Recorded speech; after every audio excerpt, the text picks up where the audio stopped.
गर्वित बाल्कन पर्वत, पास में चमकता हुआ दान्यूब नदी है।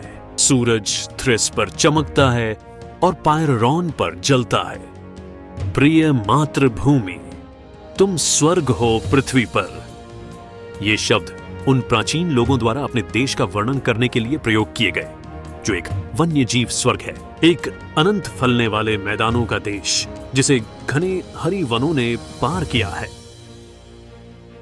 अत्यधिक सुंदर पहाड़, स्वच्छ झीलों और नदियों, हजारों पक्षी और जानवरों की प्रजातियों ने यहां अपना घर और आश्रय पाया है। यूरोप के हृदय में एक जंगली द्वीप, जहां यूरेशिया और अफ्रीका को जोड़ने वाली प्राचीन सड़कें काटती हैं। एक प्रारंभिक बिंदु न केवल उन लोगों के लिए जिन्होंने इस महाद्वीप को जीता, बल्कि उत्तर और दक्षिण की ओर यात्रा करने वाली कई पक्षी और जानवर प्रजातियों के लिए भी हिजड़े और बसेरों के स्थानों के लिए हजारों वर्ष पुराने संकेतों द्वारा मार्गदर्शित। ग्लैडिएटर्स के बीच जबरदस्त लड़ाई के लिए एक अखाड़ा। सभ्यता ने प्रकृति को नष्ट करने से रोका हुआ एक स्थान।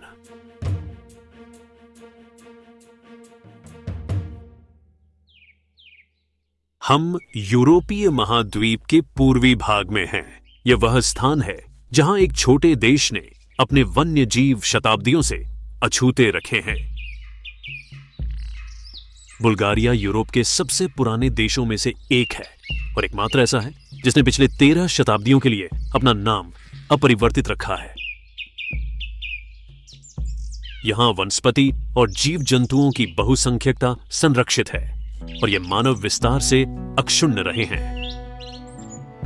हालांकि देश के केवल 5% क्षेत्र प्राकृतिक पार्कों और अभयारण्यों द्वारा ढका हुआ है, लेकिन उसके लोग जंगली वनस्पति और जीव जंतु की संरक्षा करने का ध्यान रखते हैं।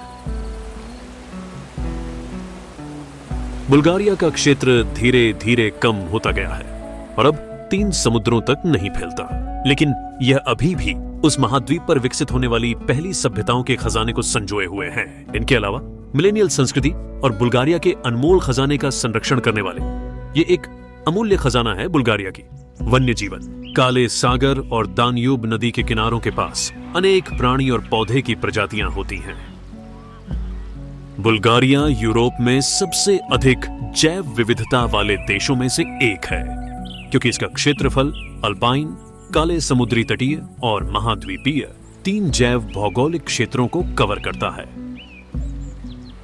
देश का भूविज्ञान और एक विशेष माइक्रोक्लाइमेट प्रजातियों के प्राकृतिक आवास और पारिस्थितिकी तंत्रों की विविधता के पीछे मुख्य कारण है। यहां 100 से अधिक जानवर प्रजातियां सूचीबद्ध हैं, में से कुछ बहुत समय पहले ही यूरोपीय महाद्वीप के अन्य भागों में लुप्त हो गई थी।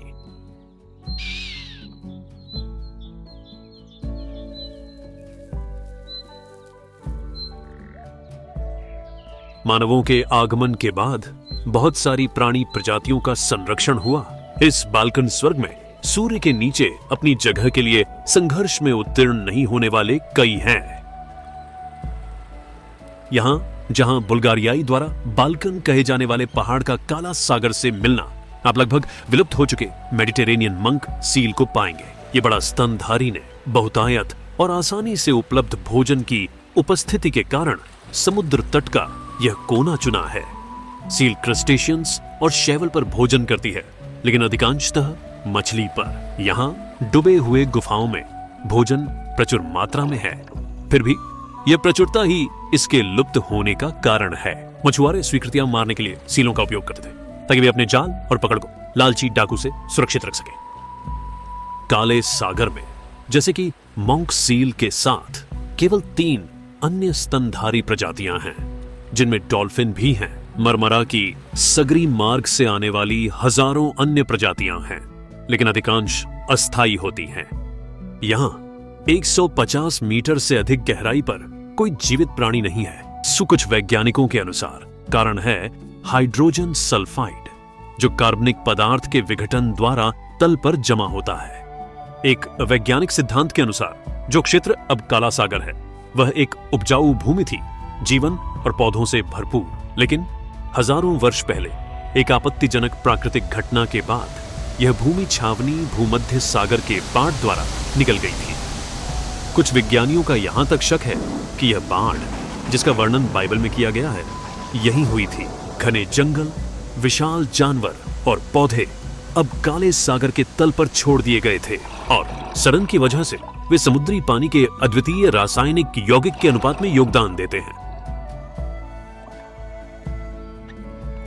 दो प्रवासी पक्षियों के मुंह घोंसला बनाने के लिए जगह ढूंढते हुए काले सागर के ऊपर से गुजरते हैं। ठंडे महीनों के दौरान मिट्टी और अधिकांश ताजा पानी की झीलें और नदियां जम जाती हैं। यह भोजन की खोज को काफी अधिक कठिन बनाता है। उनकी प्रवास पथ पर कई बतख, हंस और स्वान किसी सुविधाजनक अवसर पर आराम करने के लिए रुकते हैं। लंबी उड़ान से ब्रेक के अलावा वे झील में शैवाल से भोजन बनाकर अपनी ताकत वापस पा सकते हैं। वे भाग्यशाली हैं क्योंकि पानी की सतह में से कुछ हिस्सा जमा नहीं है। बुल्गारिया में सर्दियां लगभग 4 महीने चलती हैं, जिसके दौरान बर्फबारी 1 घंटे से 1 सप्ताह या 10 दिन तक हो सकती है। यदि बर्फबारी कई दिनों से अधिक समय तक जारी रहती है तो कुछ स्थलों पर बर्फ का आवरण 2 या 3 महीने तक बना रह सकता है, खासकर पहाड़ों में जहां गिरती बर्फ के साथ मजबूत हवा चलती है। जमीन 3 मीटर गहराई तक बर्फ में ढक सकती है।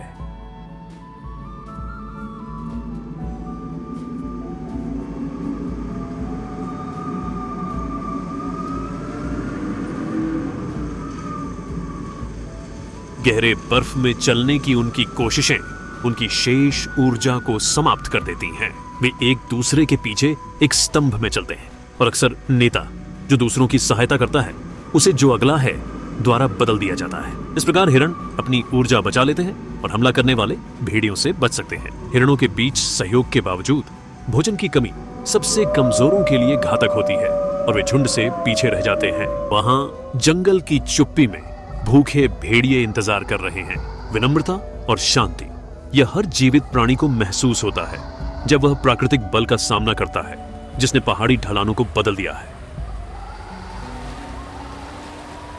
संविधान ने सब कुछ ढक लिया है। बाल्कन पहाड़ियों के बड़े पायनों और उच्च चट्टानी चोटियों से लेकर स्पष्ट तेजी से दौड़ने वाली नदियों तक जो स्वच्छ क्रिस्टल क्लियर झीलों में मिल जाती हैं। सब कुछ जमे हुए और शांत लग रहा है, लेकिन केवल सतह पर हरण और हिरनियां खुली हवा में होती हैं ताकि वे दीर्घ ठंडी रात के बाद गर्म हो सके। दरिंदे कुछ और में रुचि रखते हैं। उन्हें अपने शरीर को फिट रखने की आवश्यकता है ताकि वे शिकार कर सकें। ऐसा करने का एकमात्र तरीका नियमित रूप से मांस खाना है। वह लिंक्स ने एक उपयुक्त प्रे पर नजर बना ली है। महिला जो असाधारण भूमि के बीच हिलती है उसे बहुत संवेदनशील बनाती है। उस मादा हिरण के खुर बर्फ के लिए उपयुक्त नहीं है और वे बार बार फिसलते हैं जिससे उसका संतुलन खो जाता है। इसके अलावा गिरने से हुई चोट का मतलब होता है मौत की सजा। मादा यदि एक दरिंदा उसे बर्फ पर दौड़ते हुए पीछा करने लगता है तो भाग नहीं सकती। उनके पास ऐसे नाखून होते हैं जो उन्हें फिसलने वाली जमीन पर चिकनी चूल की तरह हिलने में मदद करते हैं। लिंक्स के पास लंबे और मजबूत नाखून भी होते हैं।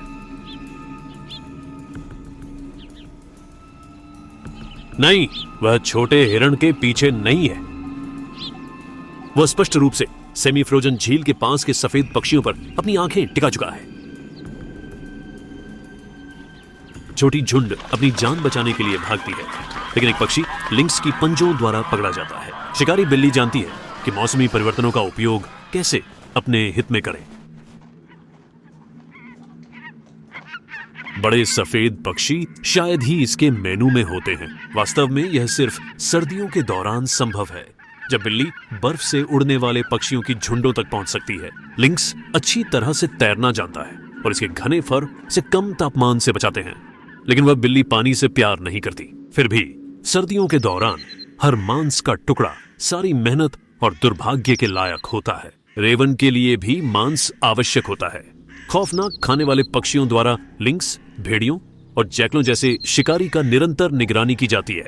यदि कौवा एक शिकारी को काटता हुआ देखता है तो यह उपलब्ध खाने के बारे में अपने भाइयों को संकेत देता है। भयानक खाने वाले पक्षियों से अच्छी खबर की घोषणा सभी अन्य जानवरों को वन में सूचित करती है कि कब्रखोद पक्षी ने कुछ पाया है। कौवा की पुकार ठीक स्थान देती है। लिंक्स अपने पकड़े हुए को आनंदित नहीं कर सका क्योंकि उसे पता है कि उसका क्षेत्र भूखे भेड़ियों द्वारा घूम रहा है। एकाधिक बार मांसाहारी बिल्ली ने भेड़ियों के जत्थे के हमलों की वजह से उसका कठिनाई से प्राप्त शिकार खो दिया है। इस बार भेड़िया बर्फ के ढेर में गहरी तरह से डूबे समूह जानवरों से आकर्षित होता है। लिंक्स शांतिपूर्वक अपना पकड़ा हुआ खाना खा सकता है।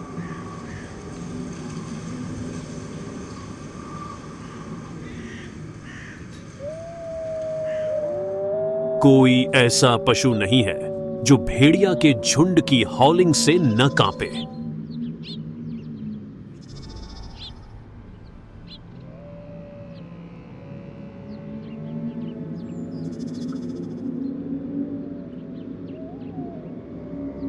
जंगल में अकेला घूमने वाला कोई भी जानवर भेड़ियों के लिए आसान शिकार बन जाता है। यूरोपीय भैंसें भी केवल तभी सुरक्षित होती हैं जब वे झुंड के अंदर होती हैं। ग्रे प्रेडेटर के खिलाफ त्वरित भाग लेना सर्वश्रेष्ठ सुरक्षा है। यदि यह झुंड से पीछे रह जाता है तो यह युवा मॉफ्लॉन बर्बाद हो जाएगा।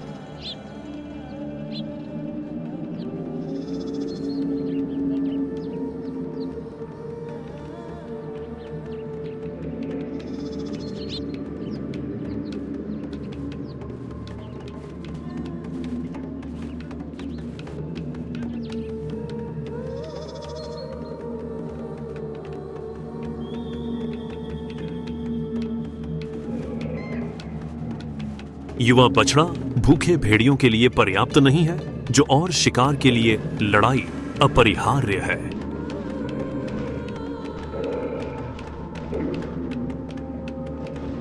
गुजरते हुए भैंस को भेड़ियों की उत्साहित भौंक सुनाई देती है। अगर उन्हें झुंड की सुगंध मिल जाती है तो ये ग्रे प्राणी एक बड़े शिकार के मौके को छोड़ेंगे नहीं। इस समूह में सिर्फ 4 जानवर हैं, जिनमें से एक बहुत युवा है। हालांकि भेड़िए बुद्धिमान होते हैं और उन्हें पता है कि केवल 2 लोगों के खिलाफ वयस्क भैंस से मुकाबला करने की क्षमता नहीं होती। लेकिन अगर वे अपने झुंड में अन्यों की भर्ती करने में सफल होते हैं और पीछा करते हैं तो उनके पास नवजात पशु को समूह से अलग करने का मौका होता है। दूसरे भेड़िए का भैंसों की झुंड का पता चलता रहता है, जबकि दूसरा कुरियर की भूमिका निभाता है और पैक को बुलाने के लिए निकलता है। उनके दैनिक नींद से जागते हुए भेड़िए खड़े हो जाते हैं।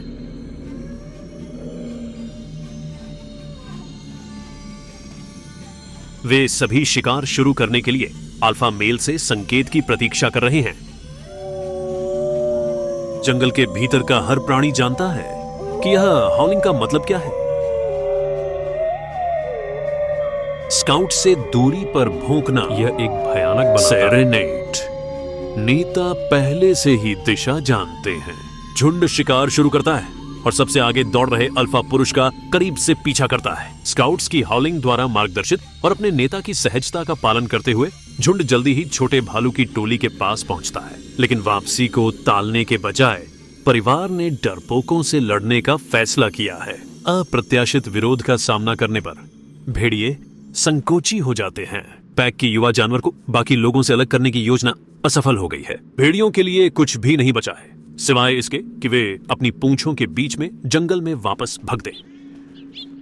इस असफल चेस के बाद एक भेड़िया एक दिलचस्प सुराग का पता लगता है। कौवे इस वन के इस हिस्से में असामान्य रूप से सक्रिय हैं, जहां बड़े दाग वाले बिल्ली अक्सर शिकार करती हैं। लिंक्स ने पहले से ही अपने शिकार का कुछ खा लिया है और अनचाहे कौवे की उपस्थिति के कारण चिंतित है, इसलिए वह बड़े पक्षी के शेष भागों को छुपाने की कोशिश करता है। लिंक्स भेड़िए से कमजोर नहीं है, लेकिन अगर भेड़ियों का झुंड सामने आता है तो यह बेसहारा हो जाएगा। इसलिए अपनी संवेदना के अनुरूप यह अपने शिकार के अवशेषों की गंध को कुरकुरे हिम में छिपाने की कोशिश करता है। यह आसानी से एक पर्याप्त रूप से मोटी बर्फ के ढेर के नीचे दफन हो सकता है। खुदाई से समाप्त होने के बाद बिल्ली आसपास सूंघती है ताकि यह सुनिश्चित कर सके कि इसने अपना निशान छुपा दिया है। रेवन लिंक्स के लंच के अवशेषों की तलाश में अंतिम निरीक्षण करता है। चूंकि इसे कुछ नहीं मिलता, इसलिए यह एक तीव्र चिल्लाने के साथ छोड़ देता है। दरिंदा बिल्ली परिणाम से खुश है और वह जहां इसने अपना शिकार मारा था वहां से दूर हो जाती है। इसे कुछ समय की जरूरत होती है ताकि जो पंख इसने खाए हैं वे इसके पेट में पच सकें। फिर यह वापस जा सकता है और अपने लंच को समाप्त कर सकता है। लिंक्स अपने छिपने की जगह पर ध्यान नहीं खींचने की कोशिश कर रहा है, इसलिए यह वन के अंदर जा रहा है। आहार भंडार को छिपाने की रणनीति विशेष रूप से शीत ऋतु के महीनों के दौरान अनेक प्राणियों और पक्षियों द्वारा अपनाई गई है। यहां जंगल के आउटस्कर्ट्स में दागदार नटक्रैकर या नटक्रैकर क्रैकर ने अपनी डंठलों को हिम से निकालकर उन्हें एक सुरक्षित स्थान पर ले जाने के लिए निकाला है।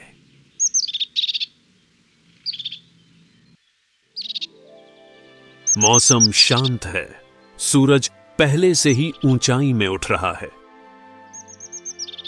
और केवल कुछ घंटे ही बीते हैं।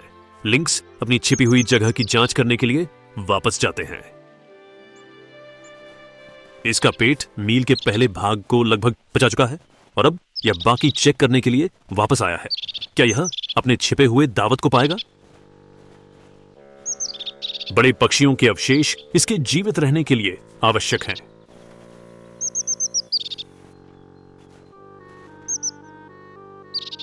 मांस यहां है। लिंक्स फिर से अपना शिकार खोदता है और चला जाता है। अगर वह अगले कुछ दिनों में कुछ और नहीं पकड़ता है तो वह खाना उसे जीवित रखेगा।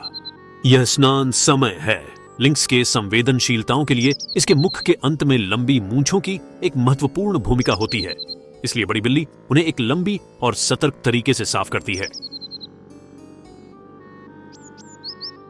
सर्दियों के दौरान डरपोक का फर मोटा और घना हो जाता है। वह पहाड़ों में समुद्र स्तर से 2000 मीटर से अधिक की ऊंचाई पर अत्यधिक तापमान पर भी जीवित रहने में मदद करता है।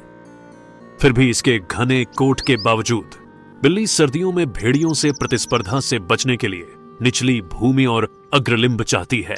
वे लिंक्स के एकमात्र दुश्मन हैं। बर्फ का एक फायदा यह है कि आप इसे पानी के बदले में उपयोग कर सकते हैं और आप अपनी जीभ से चिपकने वाले फर को साफ कर सकते हैं। भूखे फॉक्स अपने क्षेत्र के चारों ओर चल रहे हैं। एक कुछ किलोमीटर दूर जंगल में एक हीदर मुर्गा ने एक उपयुक्त मादा को पटाने का काम किया है।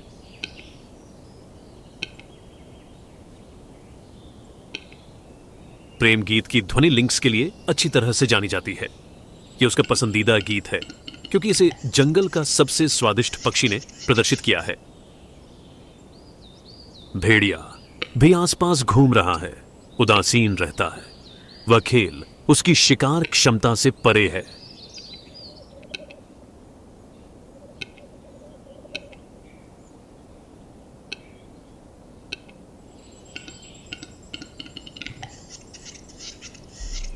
पक्षी की आवाज कहां से आ रही है, इसका समाधान करने के बाद बिल्ली हेदरकॉक को छिपकर देखने के लिए तैयार है।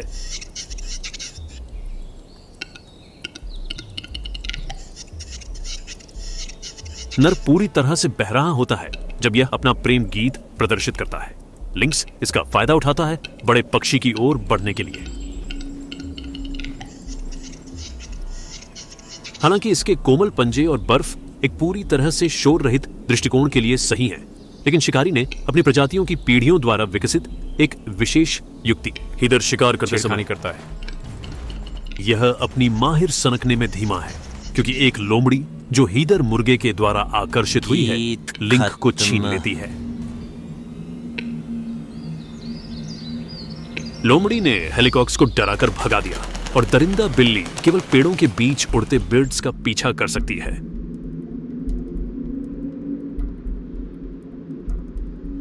जल्द ही पुरुष फिर से एक पेड़ पर बैठकर अपनी प्रेम की कॉल शुरू करता है और बिना कहे ही दरिंदा बिल्लियां उत्कृष्ट चढ़ाई करने वाली होती हैं।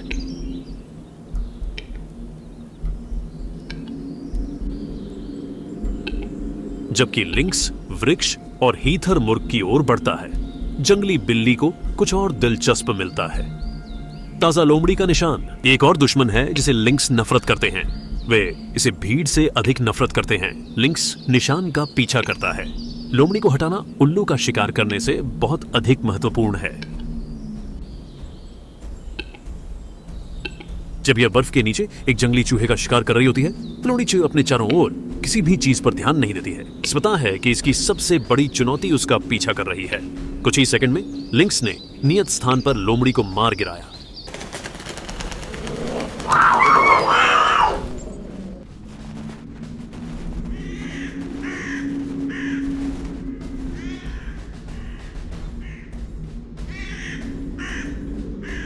इसकी बेसांस लाश वहीं ये रह बर्फ गई। में है, लेकिन ज्यादा देर तक नहीं। सोने का ईगल क्रोधित आकाश से लोमड़ी की लाश पर उतरता है। यह वही आकाश का स्वामी है जिसे प्राचीन काल से सर्वशक्तिमान ईश्वर के अवतार के रूप में सम्मानित किया जाता है। बुल्गारिया ये गिद्ध शमशेर पक्षियों में समूह। सबसे बड़े हैं। फॉक्स करेगा। केवल नाश्ते के लिए काफी है।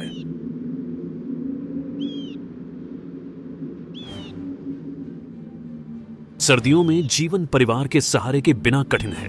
पारिवारिक देखभाल लगभग सभी जानवरों के लिए सर्दियों में जीने का एक तरीका है। पहाड़ी चोटी पर ईगल अपने साथी का इंतजार कर रहा है।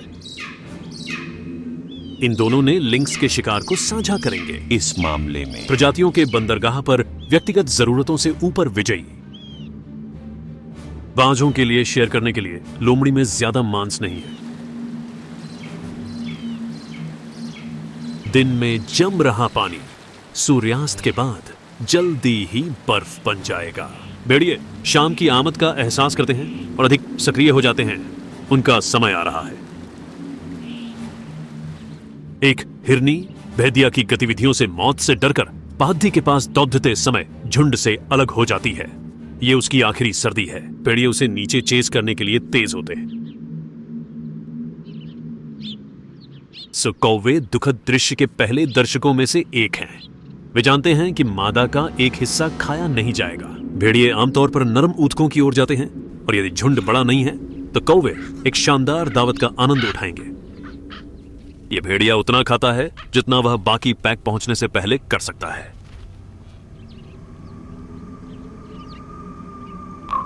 एक बात पकड़ने, शिकार करने या पाने की बात है, लेकिन सबसे महत्वपूर्ण बात यह है कि आपको इसे अन्य दरिंदों से सुरक्षित रखने में सक्षम होना चाहिए। ईगल आसमान में सबसे मजबूत पक्षी है, लेकिन एक बार जब यह उतरता है तो यह उस शिकार के बराबर संवेदनशील हो जाता है जिसे इसने अपने पंजों में कसा हुआ है। इन पहाड़ों में कोई भी जानवर इतना मजबूत और दुष्ट नहीं है जो भेड़ियों के झुंड का सामना कर सके। वे आते हैं और जो चाहें ले जाते हैं। जब वे कुछ ही सेकंड में लोमड़ी को फाड़ डालते हैं तो वे ढलान के पाद में अकेले भेड़िए से मिलेंगे। लगता है कि कौवों के पास कुछ नहीं बचेगा।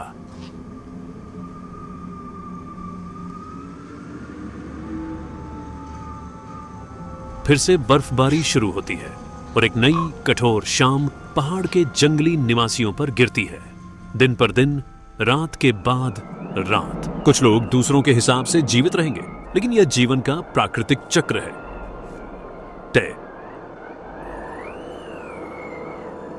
शीतकाल, ठंड, सफेद, निष्ठुर, लेकिन उसी समय सुंदर और मोहक। यह वन्य बुल्गारिया में पहने गए सबसे शानदार मौसमी पोशाकों में से एक है। इसकी सुंदरता केवल पतझड़ की तुलना में दूसरे स्थान पर है, लेकिन इसकी शक्ति सर्वोच्च है। सर्दी वन्य जीवन के लिए जीवन और मृत्यु को नियंत्रित करती है और केवल कभी कभी करुणा दिखाती है। इसलिए हर जंगली प्राणी उत्साहपूर्वक मौसम के परिवर्तन की प्रतीक्षा कर रहा है।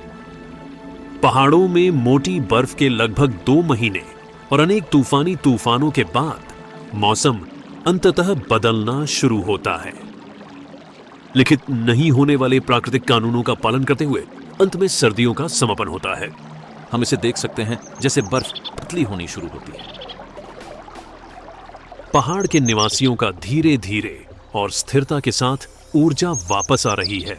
हाल ही में सब कुछ ठंड और बर्फ की कैद में था। सूरज एक का पीछा जंगल की करता है। छायाओं के नीचे छिपे आखिरी बर्फ के ढेर की तरह। परिवर्तन महत्वपूर्ण है, पहाड़ी ढलानें जो एक सफेद पैक से ढकी हुई थीं, अपनी प्राकृतिक दिखाई देना शुरू कर देती हैं। चट्टानें, घास और झाड़ियां पिघलते हुए बर्फ के ढेरों के बीच दिखाई देती हैं।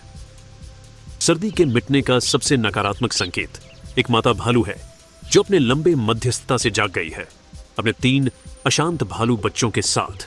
यह उनका पहला वसंत है और वे अपने आसपास के माहौल का अध्ययन करने के लिए अधीर और उत्सुक हैं।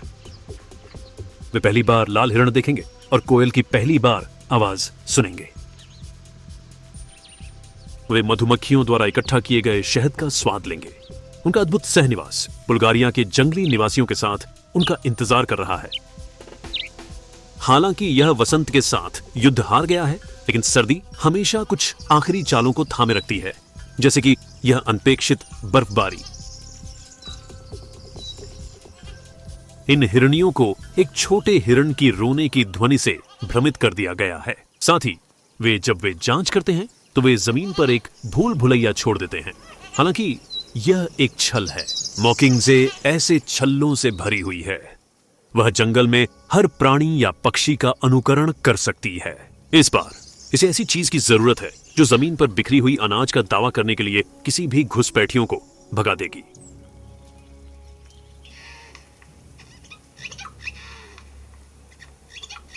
इस मामले में एक छोटे शोरीले ईगल की अच्छी अनुकरणी उपयुक्त होती है। कबूतर डरकर उड़ गए।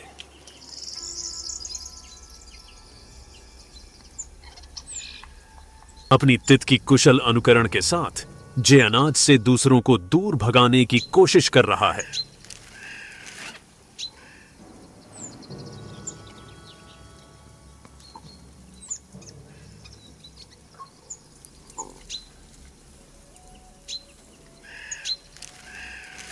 मॉकिंगजे के लिए कौवे की अनुकरणी करना भी काफी अच्छा होता है। केवल कौवा ही बड़े सफेद सिर वाले गिद्ध को डरा सकता है। यह चर्बी खाने वाला पक्षी अभी तक अपने फटे हुए पूंछ के पंखों से ठीक नहीं हुआ है, जो अपने आखिरी झड़प में कौवों के साथ हुआ था। जे का अनुकरण इतना अच्छा है कि यह युद्ध की चीख के वास्तविक मालिक को आकर्षित करता है। थोड़ी देर के लिए जे के पास अनाज खुद के लिए होता है।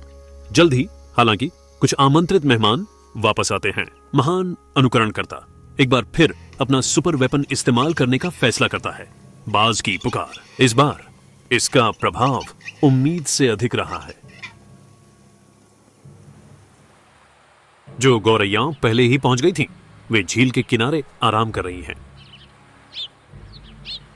सर्दी ने उन्हें अपने आखिरी प्रयास के साथ प्रकृति पर प्रभुत्व करने का आश्चर्यचकित कर दिया।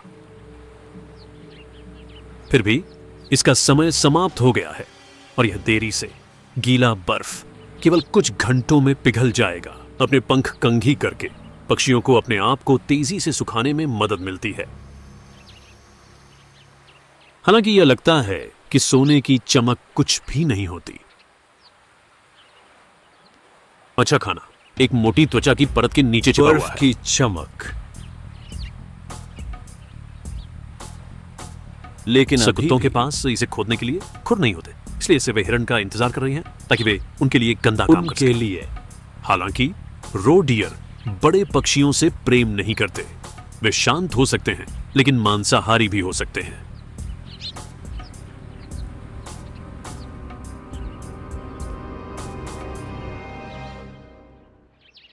सर्दी के महीनों में जब बर्फ अपने सफेद कंबल के साथ भूमि और पौधों को ढक देती है, खाना जानवरों के लिए अगम्य हो जाता है। जंगली सुअर के लिए यह मामला नहीं है। मैं आपसे अगली वीडियो में जानवरों मिलूंगा। के पास एक होता लंबी है। नाक और असाधारण रूप से मजबूत और गलत। कठोर त्वचा द्वारा ढकी उस अंग की वजह से जंगली सुअर जमे हुए बर्फ में खोद सकते हैं और नीचे छिपी हुई संपत्ति तक पहुंच सकते हैं। जड़ें, ताजी डालियां या पतझड़ के मस्तिष्क।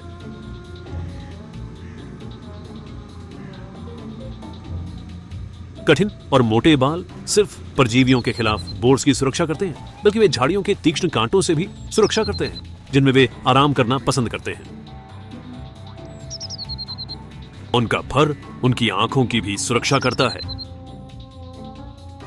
कठिन और छोटे बाल घनी त्वचा और कार्टिलेज गठनों द्वारा लाइन की गई है। जो वयस्क पशु को एक भालू या भालू के खिलाफ अजेय बनाते हैं। टूटने न वाली रक्षा के अतिरिक्त जंगली सुअरों के दांत बहुत तेज होते हैं। वे विरोधी दांतों के विरुद्ध स्वयं तेजक होते हैं और हमेशा अपने प्रतिद्वंद्वी को घातक चोट पहुंचाने में सक्षम होते हैं। इसलिए जंगली सुअरों के सीने पर एक ढाल सा होता है। उनकी मोटी त्वचा उनके प्रतिद्वंद्वियों द्वारा उनकी मेलजोल के दौरान किए गए हिट्स को सहन कर सकती है। मादा विल्ड बोर्स ने बर्फ के नीचे ताजगी भरे भोजपत्र के अंकुर ढूंढ लिए हैं और वे धूमधाम से खा रही हैं। जंगल में मजबूत पगों और मजबूत मुखौटों के साथ सर्दियों में बचने के लिए एक दूसरे की सहायता पर निर्भर करने वाले कई जानवर भी होते हैं।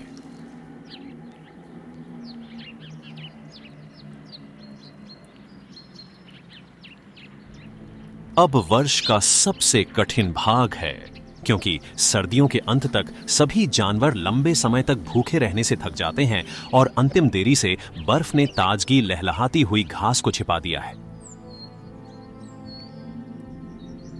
भेड़िए लोगों के पास आने की हिम्मत नहीं करते, इसलिए ये जानवर नीले शिकारियों से सुरक्षित और सुरक्षित महसूस करते हैं। एक नवजात जो केवल कुछ घंटे पहले ही इस दुनिया में आया है, यह अपनी नाभिनल से अभी जुड़ा हुआ आया था। इसकी जन्म तिथि अनपेक्षित बर्फबारी के साथ मेल खाती है। अधिकांश नवजातों को साल के आधे होने तक बर्फ नहीं देखने को मिलता। फिर भी इस छोटे से फोन को अपने जन्म के तुरंत बाद से कई कठिन समय से गुजरना होगा। अगर वन मजदूरों के लिए नहीं होता तो ये जानवर सर्दियों में नहीं बच पाते। लेकिन ये छोटे साथियों को खुशकिस्मत माना जाता है और वे यह सुनिश्चित कर सकते हैं कि उनकी मां का दूध काउंटर खुला रहेगा। यह बच्चा जानने के लिए उत्सुक है कि कुछ वयस्कों के सींग होते हैं और कुछ नहीं। बहुत जल्द सभी लाल हिरणों को अपने सींगों से अलविदा कहना होगा। प्रकृति के अलिखित नियमों के अनुसार सबसे युवा को पहले अपने युद्ध के हथियार खोने होंगे और फिर सबसे पुराने अपने ताजों को विदा कहेंगे। अनापेक्षित लेकिन हमेशा भूखा जंगली सुअर दावत में आखिरी आता है। हालांकि शर्मीला रॉय डियर दूर से दावत का निरीक्षण करता है। वह अन्य जंगली निवासियों के साथ मेज साझा करने के लिए बहुत अधिक उत्साही है। लाल हिरन ने अभी अभी अपने सींग खो दिए हैं और उनकी जगह नए और कैंचुए सींग उगेंगे। रो डियर के सींग बहुत समय पहले ही गिर चुके हैं। उन्होंने नए युद्ध हथियारों में आकार दिया है। अब समय आ गया है कि उन्हें छीलना शुरू कर दें, जिन्होंने उन्हें उगते समय सुरक्षा और पोषण करने वाली कोमल त्वचा को हटाने के बाद। जल्द ही वन विभाग के कर्मचारी जा रहे हैं। क्षेत्र और जंगली निवासियों को उनकी जंगली किस्मत के हवाले कर दिया जाता है। वैंस ये समझते हैं कि 2 पैर वाले शिकारी गए हैं और वे फिर से खाने की श्रृंखला के शीर्ष पर हैं। मुफलॉन्स को अपनी जान बचाने के लिए दौड़ना होगा, लेकिन नवजातों में से एक को झूठी मातृत्व वाली बुलाहट से भ्रमित किया गया है। यह खो सकता है। यही है जिस पर जे निर्भर करता है, ताकि वह ग्रे वॉल्फ के खाने के अवशेष पर कदम बढ़ा सके। लेकिन जे का योजना बिगड़ जाता है। बर्फबारी बंद हो जाती है और सूरज बादलों के माध्यम से अपना रास्ता निकलता है। सफेद आवरण पिघलने लगता है और वन में बड़े जानवर अधिक सक्रिय हो जाते हैं। भेदियों के लिए सर्दियां खत्म हो गईं। उन्हें शायद बड़े ढेर बिना बर्फ के आवरण के लाभ के। हिरण धीरे धीरे अपने वसंत आवासों पर वापस जाते हैं, साथ ही ताजगी के पहले घास की पत्तियों की प्रतीक्षा करते हैं। सबसे ज्यादा जिद्दी युवक पहले से ही महिलाओं के ध्यान के लिए अपनी लड़ाई को ताजा करने के लिए उत्साहित हैं, जिसे उन्होंने महान ठंड के दौरान भुला दिया था।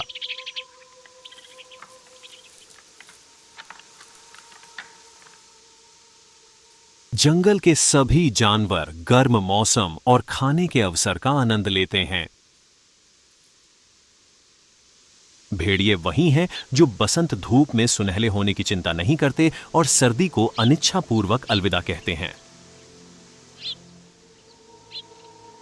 वे और गिद्ध बुल्गारिया की कुछ जीव जंतु प्रजातियों में से हैं जिन्होंने हाल के ठंडे महीनों में अपनी जरूरत से अधिक खाया। उनके शिकार या तो बीमार या थके हुए जानवर थे जो अत्यधिक ठंड के साथ माल न्यूट्रिशन से मजबूत शिकारी के लिए आसान शिकार बन जाते थे। ईगल्स गिद्धों के साथ सर्दियों के शिकार पर भी अपना अधिकार जमा करते हैं। बर्फ के पिघलने के नीचे कई साक्ष्य उभर कर सामने आते हैं जो भेड़ियों की सर्दियों की घातक प्रकृति को सामने लाते हैं। बर्फ ने अवशेषों की संरक्षा की और अब गिद्ध अपनी पहले दफन खाने पर पूरा ध्यान केंद्रित कर सकते हैं। बुल्गारिया में गिद्ध के 4 प्रकार होते हैं।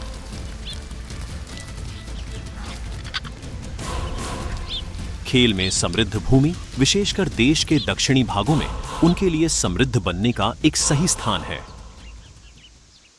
वे ऐसी जगहों में घोंसला बनाते हैं जो अन्य डरावने जीवों के लिए अगम्य होती हैं। उच्च ऊंचाइयों पर उड़ते समय ये पक्षी मृत या मर रहे जानवर की तलाश में विशाल क्षेत्रों का सर्वेक्षण करते हैं। एक मिलने के बाद गिद्ध सिर्फ 10 मिनट में हड्डियों से सारा मांस और स्नायुओं को अलग करने में समर्थ होते हैं। उनकी उच्च संख्या में तीव्र प्रतिस्पर्धा के लिए एक मंच बनाती है।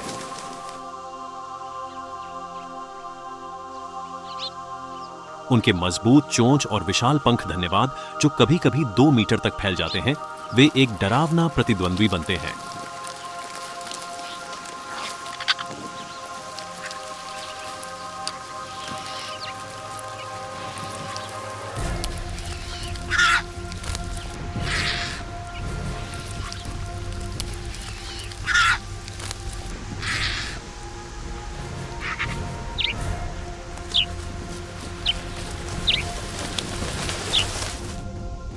भालू भी छोड़े हुए मांस को छूने के लिए उत्साही होते हैं।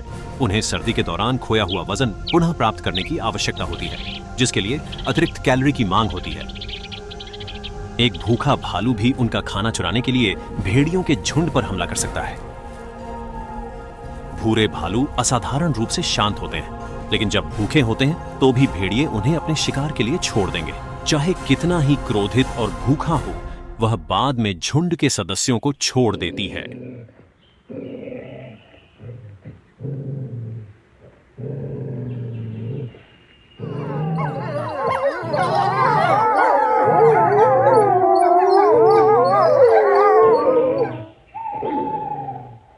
सूंघने, देखने और सुनने की भावना के लिए भेड़ियों का समान नहीं है, लेकिन वे भी सूरज डूबने के बाद आकाश पर शासन करने वाले एक रात्रि प्राणी की संवेदनाओं को टालने में असमर्थ हैं। यह यूरेशियन ईगल उल्लू है। बिल्कुल भेड़ियों की तरह यह सबसे अलग-थलग वन स्थलों में रहना पसंद करता है। यदि इसके बच्चे होते हैं तो आमतौर पर 5 से अधिक छोटे ईगल उल्लू के बच्चे नहीं होते। इन्हें नियमित रूप से खिलाया जाना चाहिए, अन्यथा बड़े वाले उन्हें फाड़ देंगे और घोंसले के अंदर छोटे-छोटे को खा जाएंगे। इसलिए माता पिता लगभग निरंतर शिकार करते हैं, रात के बहुत देर तक। उन्हें छोटे रोडेंट्स का खेल पसंद है, लेकिन वे वयस्क लोमड़ी और खरगोशों को भी पसंद करते हैं।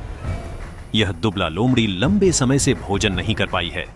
लोमड़ी के लिए यह कठिन सर्दियां थीं और वह खरगोश के निशानों से उत्साहित है। उस उल्लू के लिए खरगोश एक बहुत अच्छी शिकार है, क्योंकि यह एक अपुष्ट लोमड़ी से अधिक मांसल होता है। दुर्भाग्य से खरगोश ने लोमड़ी की उपस्थिति का पता लगाया और भाग गया। उल्लू की पंजे खाली रह गए। इसके बच्चे अधीर और भूखे होते हैं। उनके आसपास का खेल इस समय अपर्याप्त है और उल्लू का शिकार असफल रहता है। यही कारण है कि घोंसले के अंदर एकल उल्लू का बच्चा होता है, सबसे बड़ा, सबसे मजबूत और सबसे निर्दयी। जंगल का कानून जारी है।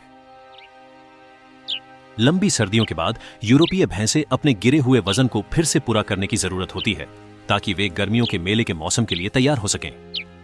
फिर पुरुषों की कठोर लड़ाइयां शुरू हो जाएंगी, जो अंततः अपने नेताओं को नियुक्त करेंगे, जो अंततः नई संतान का जनन करेंगे।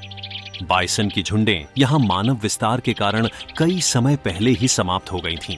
11वीं शताब्दी के अंत तक यूरोप में भैंसे की आबादी पूरी तरह नष्ट हो गई थी। इसका पुनर्प्रवेश बुल्गारिया में 60 वर्ष पहले शुरू किया गया था। वर्तमान में विभिन्न स्थानों पर छोटी भैंस की झुंडें अपनी प्रजाति के जीवन के लिए संघर्ष करती रहती हैं। बुल्गारिया की जनता भैंस की आबादी पर सभ्यता के विनाशक प्रभाव को सीमित करने का बड़ा ध्यान रखती है। उनके क्षेत्रों की सुरक्षा विशेष अधिनियम द्वारा की जाती है।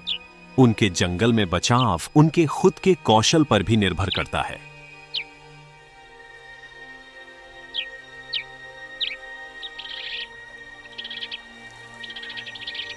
हिरण की ताकत भी लंबे सर्दी के महीनों की कमजोर पोषण के बाद समाप्त हो रही है। महिलाओं को स्वस्थ संतान को जन्म देने के लिए शक्ति की आवश्यकता होती है और पुरुषों को अपने सिर पर नए सींग लगाने के लिए ऊर्जा की जरूरत होती है। फर से कीटाणु हटाना एक संवेदनशील कार्य है जिसे जानवर स्वयं नहीं कर सकते। उन्हें आपसी सहयोग की जरूरत होती है। मांस के बाद जहां ठंड और वसंत के बीच ताकत का मुकाबला होता है, गर्म मौसम प्रबल होता है और ठंड के अंतिम अवशेष और बर्फ गायब हो जाती है। पौधे और जानवर साल के सबसे महत्वपूर्ण समय नई शुरुआत, नई जीवन और नई भविष्यवादी पीढ़ियों के लिए तैयार होते हैं। प्रकृति पूर्ण नवीनीकरण का अनुभव करती है। बहुत सारे जंगली निवासियों का रूप भी बदल जाता है। भैंसें शाब्दिक रूप से अपने भारी सर्दी के फर को उतार देती हैं और उसे हल्के वाले से बदल देती हैं। इन मौसमी परिवर्तनों का सभी जीवन चक्र से संबंध है और नई पीढ़ी के आगमन से पहले पक्षियों को अपने घोंसले तैयार करने की जरूरत होती है। हर प्रजाति का निर्माण करने का अलग अलग तरीका होता है। सबसे उपयुक्त स्थान के लिए प्राथमिकताओं के साथ साथ कुछ अधिक ऊंचे और मोटे वृक्षों की चोंच या मानव आवासों की सुरक्षा का चयन करते हैं। एक घर की छत के नीचे, सबसे ऊंची चट्टानी चोटियों पर या एक बिजली के खंभे पर। सभी घोंसले कुछ विशेषताओं का साझा करते हैं। वे अपने निर्माणकर्ताओं द्वारा सबसे उपयुक्त सामग्री का उपयोग करके और उन्हें मजबूत बनाने के लिए समय लेकर परिभाषित किए जाते हैं ताकि वे अपने शावकों को अंदर पाल सकें।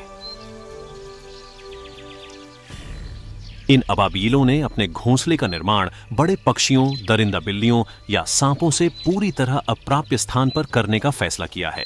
पक्षियों को अपना घर ठीक करना काफी कठिन कार्य है, खासकर जब वे समतल दीवारों पर हों।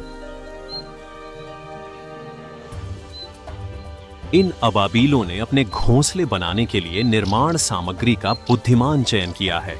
यह प्रक्रिया करना आसान है, नदियों और नालों के साथ असीमित मात्रा में उपलब्ध है और सबसे महत्वपूर्ण, इसे ले जाना आसान है।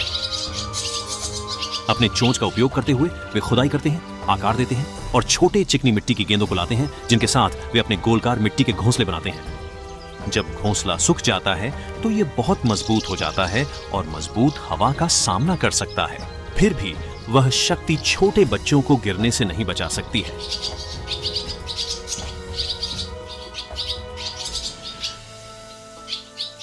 घोंसला छोड़ने का मतलब सिर्फ एक बात है, बच्चे उड़ सकते हैं।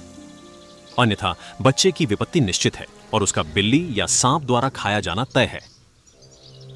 इसलिए इन डरपोकों को अक्सर स्वेलो नेस्ट्स के साथ इमारतों के चारों ओर देखा जा सकता है।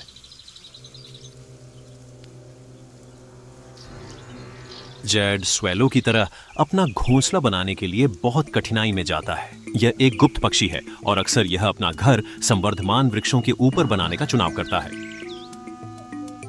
घोंसला पूरा होने के बाद जे अपने भोजन के स्टॉक को विभिन्न स्थानों पर छिपाता है ताकि वह अपने बच्चों को उनके अंडे के फटने के बाद खिला सके।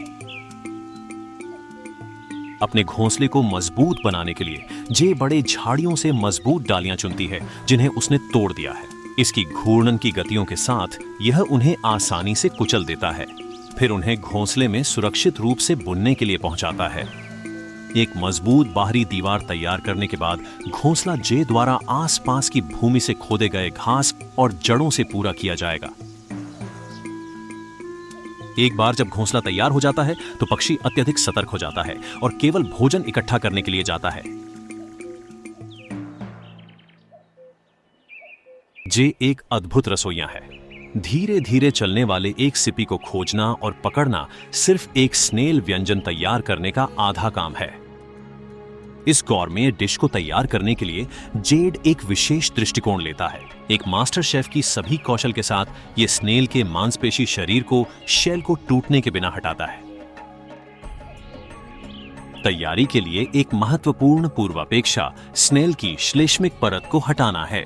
एक कठोर पेड़ की छाल को खुरचने के लिए इस्तेमाल करते हुए जे घोंघे के मांस की सतह को साफ करता है। एक बार डिश तैयार होने के बाद यह अपने साथी के साथ उनके नए घर में इसे खा जाती है।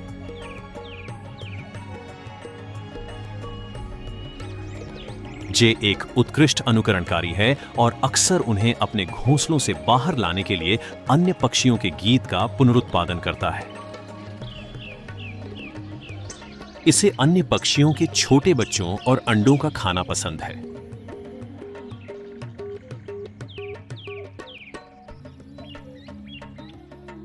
जे के कुछ दुश्मनों और प्रतिद्वंद्वियों में से एक एस्केलेपियन सांप है।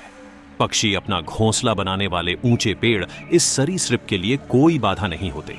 इस प्रकार खाद्य श्रृंखला में जहां जे दूसरों के संतान का उपभोक्ता होता है, पक्षी स्वयं सांप के मेन्यू में मुख्य कोर्स निकलता है। वह बारी बारी से कुछ अन्य पक्षियों के लिए एक स्वादिष्ट व्यंजन है। छोटे पैर के ईगल इन सरीसृपों को शिकार करने में विशेषज्ञ हैं और वे अपनी तेज नजर का उपयोग करके घास और पत्थरों के बीच उन्हें आसानी से ढूंढ लेते हैं।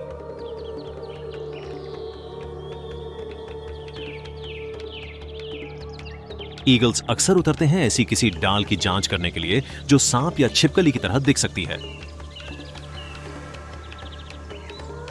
काले सारस भी एक छोटे से सांप को खा जाने का मौका नहीं छोड़ते जब वे कर सकते हैं।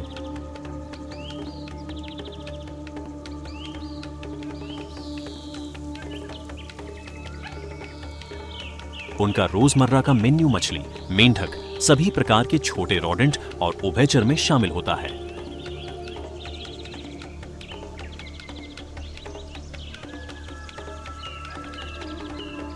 स्टार्क्स हरियाली छिपकली और मेंढकों से प्यार करते हैं और वे हर दिन उन्हें ढूंढने के लिए कई घंटे खर्च करते हैं और एक भी पत्थर उलटा हुआ नहीं बचता। यह घास का सांप क्षेत्रीय चूहों को शिकार करने के लिए बाहर निकल रहा है। यह उसका पसंदीदा भोजन है। फिर भी यह ठंडा खूनी शिकारी नहीं जानता कि वह भी शिकार हो रहा है। सांप सारस की स्वादिष्ट वस्त्र होते हैं।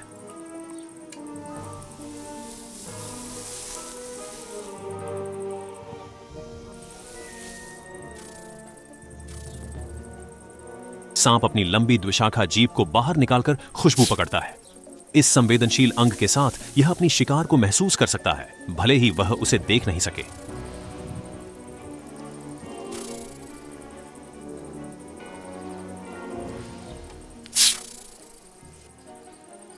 इस बार छोटे माउस को किस्मत मिली सांप के विपरीत।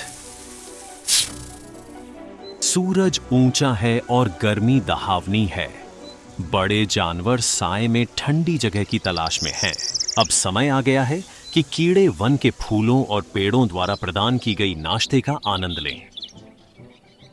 कीड़ों के साथ साथ पक्षियों और सरीसृपों ने भी अपना सक्रिय शिकार शुरू कर दिया है। उच्च पहाड़ी चरागाहों से लेकर काले सागर के उथले पानी तक वनस्पति और जीव जंतु खाने की खोज में जीवित होते हैं। लेकिन शिकारी और शिकार बनने के बीच एक महत्वपूर्ण रेखा होती है। पक्षियों के पास एक ईर्ष्या करने वाला स्त्रीकरण प्रणाली है जो उन्हें उनके व्यापक दृष्टि क्षेत्र को बनाए रखने की अनुमति देता है, चाहे वे उड़ रहे हों या एक हवा से बहे पेड़ पर खड़े हों। यह बहुत महत्वपूर्ण है क्योंकि इससे उन्हें पृष्ठभूमि के वस्तुओं को आसानी से देखने की अनुमति मिलती है। इन पंख वाले प्राणियों की सफल शिकार की तकनीकियां लाखों वर्षों के विकास और पायलट स्किल्स के संचय का परिणाम है। हवा में उड़ते हुए एक स्थायी स्थान पर ठहरना उन कौशलों की चरम सीमा है, लेकिन यह उपहार केवल पक्षियों के लिए ही नहीं बल्कि कीटों के लिए भी है।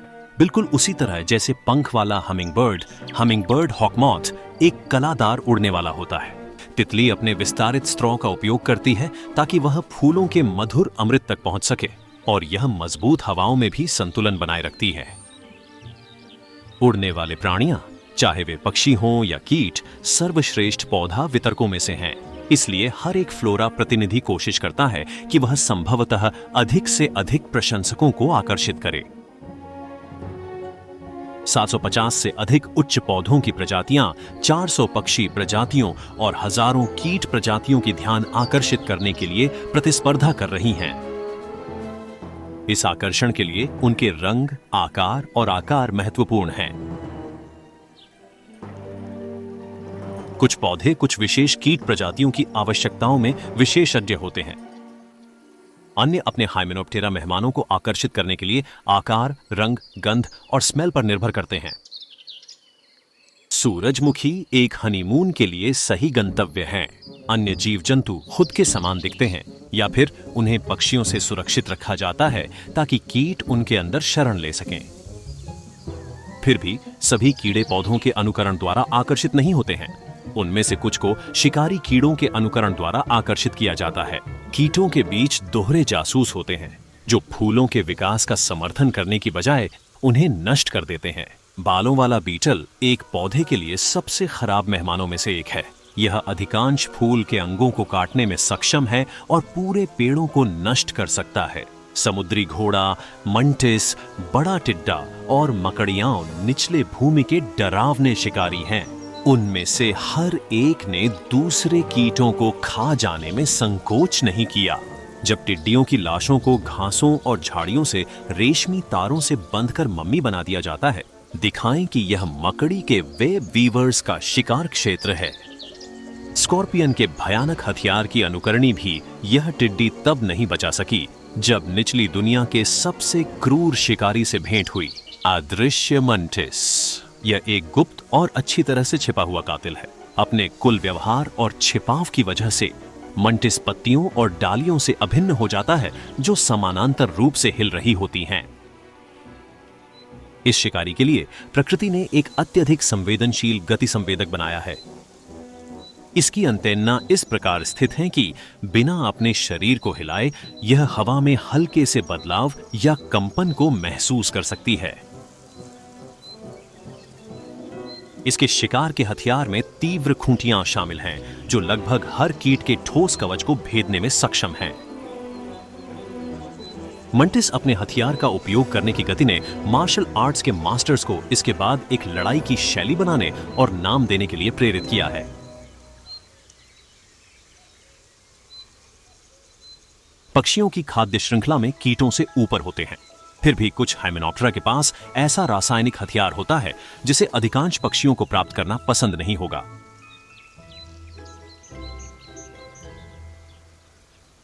वे कीटों के बीच सबसे खतरनाक और अधिक संख्या में योद्धा हैं।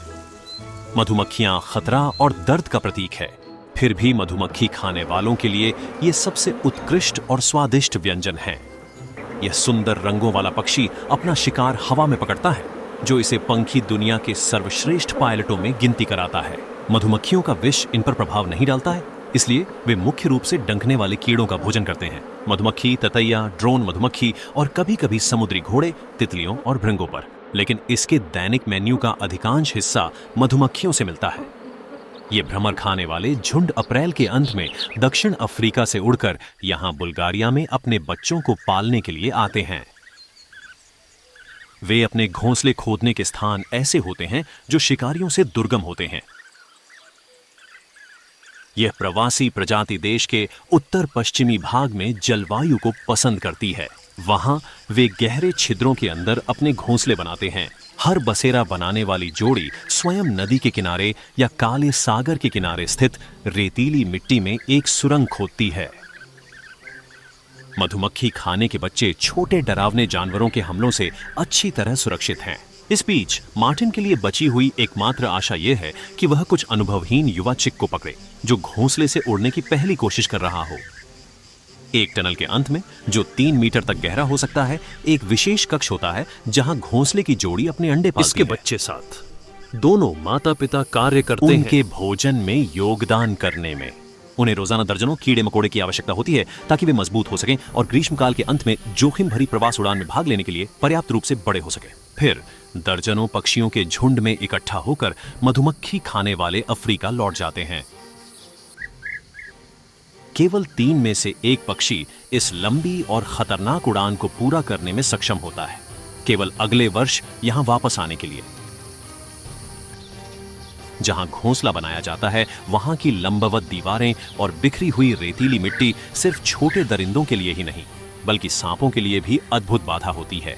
हालांकि एक खतरनाक भयावह अतिथि है जिसके लिए ये रोकथाम के उपाय कोई बाधा नहीं है। खेखड़ा। यह सर्वहारी कीट एक अभेद्य कवच में सजा हुआ है और प्रभावशाली पंजों से हथियारबंद है। यह एक भयानक हथियार है जिससे यह अपने शिकार को चीरता है।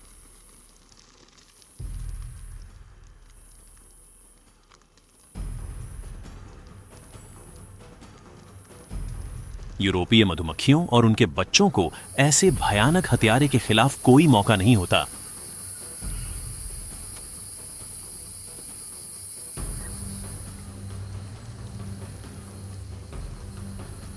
बुल्गारिया की जंगली दुनिया में जीना मुश्किल है। अधिकांश मामलों में एक प्राणी की मौत दूसरे की किस्मत होती है। कभी कभी भाग्य कॉइन को पलट देता है और शिकार के पक्ष में भाग्य होता है। यहां पहाड़ी के ऊपर बाल्कन चैमोइस का केवल दुश्मन भूरा भालू और लिंक्स है। फिर भी वे भी खड़ी चट्टानी किनारों पर दौड़ते चमोइस के पास नहीं जा सकते।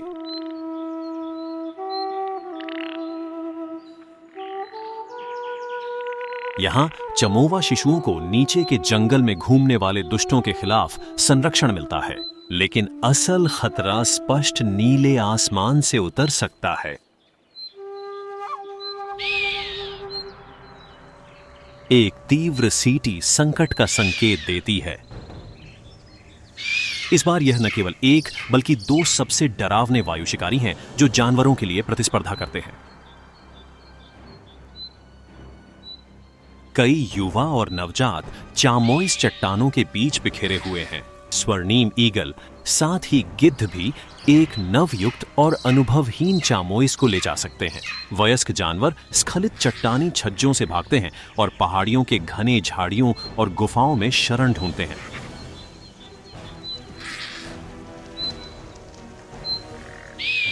गिद्ध बहुत ऊंची उड़ान भरता है और खाली पंजे के साथ समाप्त होता है। यह पहले से ही मरे हुए जानवरों पर निर्भर होता है।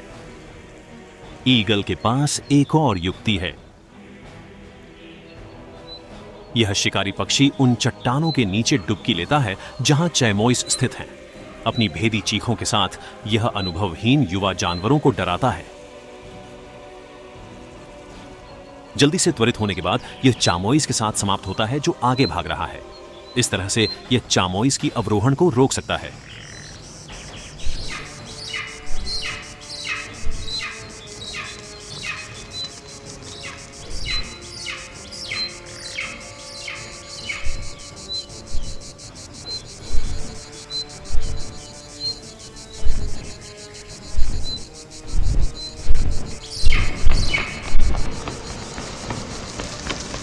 चट्टानी महाद्वीप की तरफ मनोहारी डाइव के बाद ईगल जमीन पर गिर जाता है।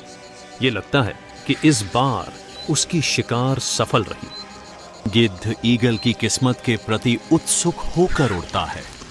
ईगल की नखून मजबूती से अपने शिकार को पकड़े हुए हैं। चट्टानी छज्जे से एक और उत्सुक निरीक्षक अपना सिर दिखाता है। नर लोमड़ी उम्मीद करता है कि वहां उसके लिए भी कुछ होगा।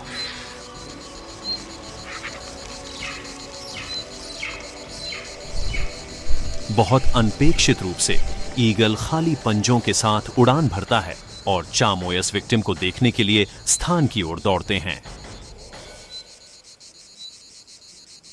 पीड़ित का साबित होता है। एक पीली घास का गुच्छा। ईगल को भ्रांत किया गया था। घास से उगा हुआ भूमि का टुकड़ा, रंग और साया बिल्कुल एक बकरी की तरह होता है जो चट्टानों पर लेटी है।